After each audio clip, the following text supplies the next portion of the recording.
Bismillahirrahmanirrahim. Assalamualaikum warahmatullahi wabarakatuh. Apa kabar teman-teman semuanya? Alhamdulillah kali ini kita bisa ketemu lagi untuk membahas materi dari buku Al-Adab Al-Islami. Dalam pembahasan kali ini ada dua pokok materi yang akan kita bahas. Yang pertama tentang kegiatan ekonomi. Di dalam Islam, kegiatan ekonomi itu sangatlah diperlukan, sangatlah dibutuhkan, terutama bagi kita manusia untuk melanjutkan keberlangsungan hidup kita.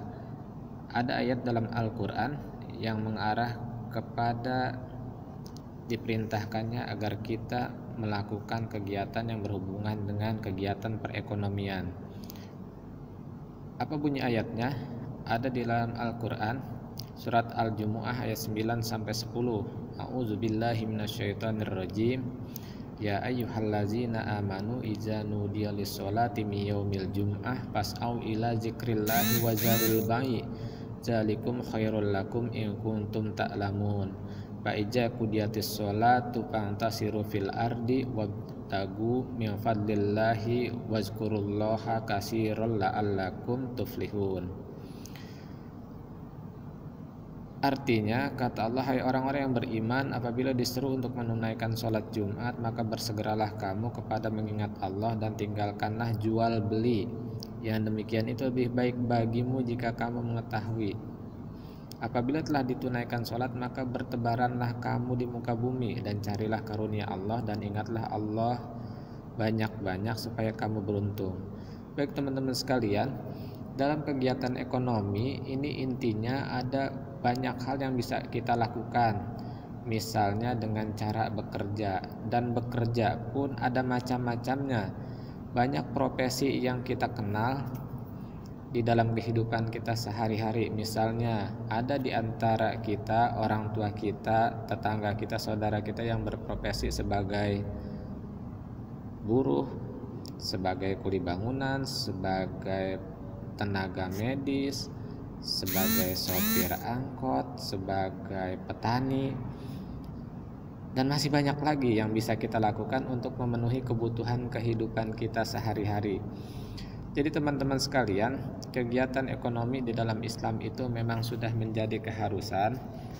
Makanya Allah memerintahkan setelah kita selesai melakukan ibadah yang wajib, silahkan kita bertebaran di muka bumi Allah yang sangat luas ini untuk mencari rizki Allah yang sudah disediakan.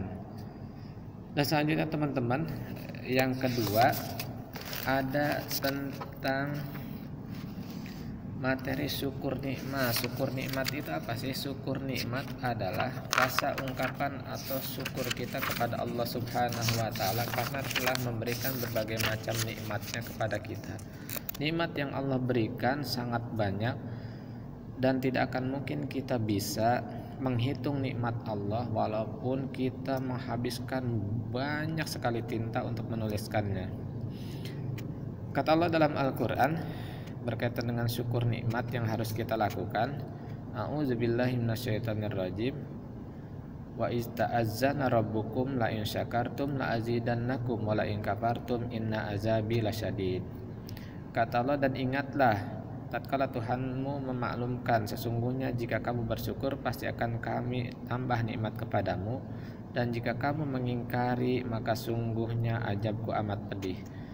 Baik teman-teman sekalian, apa sih yang harus kita syukuri? Yang harus kita syukuri sangat banyak sekali, karena nikmat Allah itu tidak hanya berupa rezeki, harta ataupun benda, tapi banyak lagi yang lain. Misalnya kita sudah diberikan nikmat iman, nikmat kesehatan, nikmat panjang umur.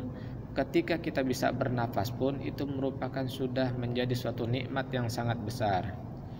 Nikmat-nikmat yang lain adalah di masa sekarang ini kita sudah banyak sekali memiliki kemudahan atau mendapatkan berbagai fasilitas yang luar biasa kalau kita bandingkan dengan kehidupan di masa lalu. Di masa lalu orang tidak bisa terbang karena belum ada pesawat. Di masa sekarang pesawat sudah sangat banyak dan sudah sangat canggih-canggih. Dulu orang berkomunikasi masih harus manual, harus bertatap muka, tapi sekarang kita bisa berkomunikasi hanya dengan menggunakan gadget yang kita punya. Dimanapun kita berada, kita bisa melakukan komunikasi.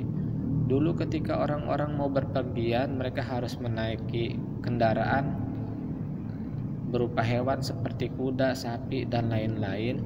Tapi sekarang kendaraan sudah banyak sekali jenisnya. Itulah yang harus kita syukuri salah satunya, karena kita mendapatkan kemudahan-kemudahan di dalam kehidupan kita ini. Baik teman-teman sekalian, itu sekilas materi yang sangat singkat ini. Untuk materi lengkapnya silahkan bisa didapatkan atau dibaca di buku Al-Adab Al-Islami untuk kelas 4. Terima kasih atas perhatiannya. Assalamualaikum warahmatullahi wabarakatuh.